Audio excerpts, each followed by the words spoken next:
Hola, ¿qué tal? Soy José Carlos, estamos aquí con Adriana Mardini. Muchas gracias, Adriana, por prestarnos tu tiempo para esta entrevista. Si pudieras comentarnos más sobre ti y a qué te dedicas. Bueno, mi nombre es Adriana, muchas gracias más bien por la entrevista, José Carlos. Yo soy psicóloga y también soy coach. Por el momento estoy trabajando de manera independiente. Tengo mi consultorio presencial y también virtual. Por el momento veo niños, también veo adultos y jóvenes. También tengo experiencia en lo que es recursos humanos. Estuve un tiempo trabajando en lo que es en Plastisur, en una empresa. Y bueno, eso es lo que estoy haciendo hasta el día de hoy, ¿no? Qué bien, qué interesante. El tema de hoy de la entrevista, como te había explicado anteriormente, va a ser sobre la comunicación corporativa en la era de la globalización. Es un tema muy, digamos, profundo generalmente en las empresas, ¿no? Tú que has estado en recursos humanos. La comunicación es muy importante en la empresa para que la empresa funcione, ¿no? Eh, Sí. eh, bueno, primera pregunta, por el corto tiempo que nos han dado, eh, quería saber para ti qué papel toma o qué papel debería tomar el director de comunicación dentro de una compañía. Bueno, el director de comunicación es el que se dedica pues a estar muy en relación con los demás empleados, ¿no? Y las otras áreas también, en realidad, se dedica a generar contenidos para crear estas relaciones, ¿no? Yo creo que esta manera de comunicar tiene que ir muy relacionada con la misión y la visión que tiene una organización.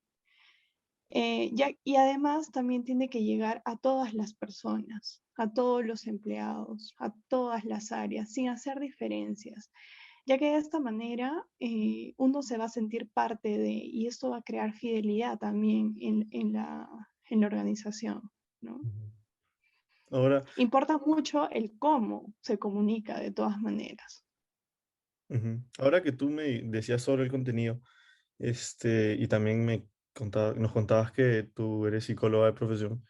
Quería saber sobre cuando tú, como comunicador o como director de la empresa en esta parte, en ese tema, cuando generas contenido, este, eh, como psicóloga, ese contenido, ¿tú ves que conecta con las personas? O sea, me refiero a que este, las personas reaccionan hacia ese contenido, como reciben ese mensaje, ¿lo percibes tú? De- sí, depende por eso mucho del cómo se comunica. Y esto es importante porque tiene que generar una emoción en la persona que lo recibe, ¿no? En el receptor. Entonces, si genera una emoción en la otra persona, un sentimiento, algo, y sobre todo que lo relacione de repente a su vida, em, va a tener mucho más éxito el mensaje y se va a entender con mayor claridad. O sea, en otras palabras, como se sienten identificados, ¿no? Se sienten identificados, o sea, dicen, yo realmente siento que sí formo parte de esta organización y pues las cosas que yo voy a hacer en esta organización eh, también cumplen con los objetivos que yo personalmente tengo. Ujú, interesante. Ahora relacionándolo con la siguiente pregunta que justo quería preguntarte. ¿Qué retos crees que presenta una empresa del siglo XXI para crear una identidad de marca? Hoy en día, debido a todos los cambios que todas las empresas han tenido que hacer, que es adaptar realmente todo a la virtualidad, ¿no? Muchas empresas de repente aún ya, o sea, ya están trabajando presencial, pero no del todo, ¿no? Ujú. Yo creo que ahora el reto es generar confianza en no sé, de repente si es una empresa que vende algún producto, generar confianza en sus clientes, ¿no? En su objetivo, en su población. Además también, ¿no? De generar confianza en sus empleados, o sea, de la manera en la que se comunique y creando emociones, generando emociones, fidelidad, responsabilidad, también generar confianza con las personas a las que va dirigido la organización, ¿no? Entonces, yo creo que, por ejemplo, ahora esto de las transferencias o de utilizar medios virtuales para hacer los pagos, ¿no? Las cobranzas, etcétera. Muchas de las personas o de los clientes hoy en día, sobre todo en el Perú, todavía no confían, ¿no? Entonces, si todavía no confían, ¿cómo podríamos crear esa confianza? Y es muy importante de alguna manera, tener mucha ética profesional, ser muy responsable con tu cliente, crear un compromiso, tener una comunicación muy asertiva y muy positiva, solucionarle los problemas, ¿no? Hoy en día, otro de los retos, además de la confianza, es la recomendación. Si tú haces un buen trabajo con una sola persona, esa persona te va a recomendar a 3 personas y así sucesivamente, ¿no? Y si haces un mal trabajo, eso también va a repercutir, ¿no? De manera negativa. Es por eso, de repente, no, nadie es perfecto y las empresas tampoco, pero puedes tener esa capacidad de resolver los problemas, ¿no? Resolverle de manera asertiva los problemas. Ujú. Eso yo creo que es muy importante. Ahora, eh, sobre la globalización, a mí me da mucha curiosidad saber esto. Este, ¿tú crees que la globalización en sí trae desafíos para la comunicación internacional, o sea, para poder comunicarnos con gente fuera de nuestro país? ¿Tú crees que la globalización trae nuevos retos? De todas maneras, trae nuevos retos y eso puede ser positivo y también negativo, ¿no? Porque positivo en la manera que uno se adapta. Y si se puede adaptar a eso, genial, ¿no? Y va a tener éxito. Pero hay personas que todavía, u organizaciones que todavía no se adaptan a esto. Y ahí están teniendo algún tipo de problemas, ¿no? Por eso es muy importante, más que tener los conocimientos técnicos, tener los conocimientos o las habilidades blandas, ¿no? El cómo comunicar, el cómo adaptarse. De todas maneras, eso hoy en día yo creo que es lo más importante.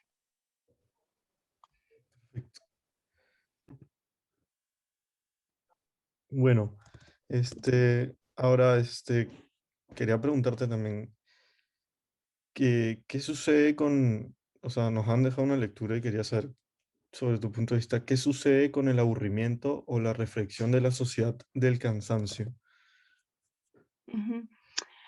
Eh, de todas maneras, si tú ves afuera, hasta los niños, ¿no? En su propio desarrollo es como que siempre paran cansados, aburridos. Y es algo muy normal, porque esto es también transgeneracional, ¿no? Mm. No depende de la generación de ahora, sino esto viene también de las generaciones anteriores.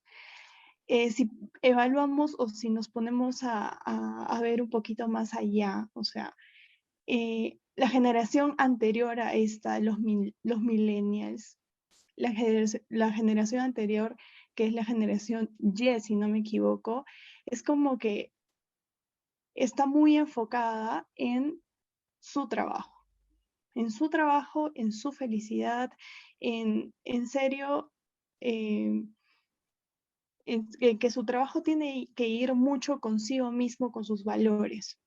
Entonces, de manera de compensación, esta nueva generación que son los millennials, dicen, sí, está bien, genial, ¿no? Está bien trabajar mi felicidad, mis valores, pero además le agregan un tengo que vivir, ¿no? Y es una creencia que ellos tienen. Tengo que vivir al máximo, tengo que vivir, tengo que satisfacer absolutamente todas mis necesidades. Es por eso que ellos necesitan muchos, o esta generación necesita mucho de estímulos, muchos estímulos. Y cuando no tienen estos estímulos, no funciona. Entonces, a mayor estímulos, la mente tiene que también procesar la información y tiene que trabajar más. Si no hay estos estímulos, si no hay estos estímulos, pues de repente la persona no funciona, ¿no? Hoy está muy de moda el trabajar bajo presión y justamente es eso, porque es recibir muchos estímulos y hay muchas personas que sí trabajan de esa manera bien, pero si no les presentas los estímulos, de repente no rinden, Ujú. ¿no? Sí, pues, Y es entiendo. por eso, a mayor estímulos, más cansancio, más aburrimiento. Sí, eso es verdad. Este, y como última pregunta, quería saber brevemente para ti, ¿cómo es el hombre de la modernidad según la visión de la sociedad del cansancio, ¿no?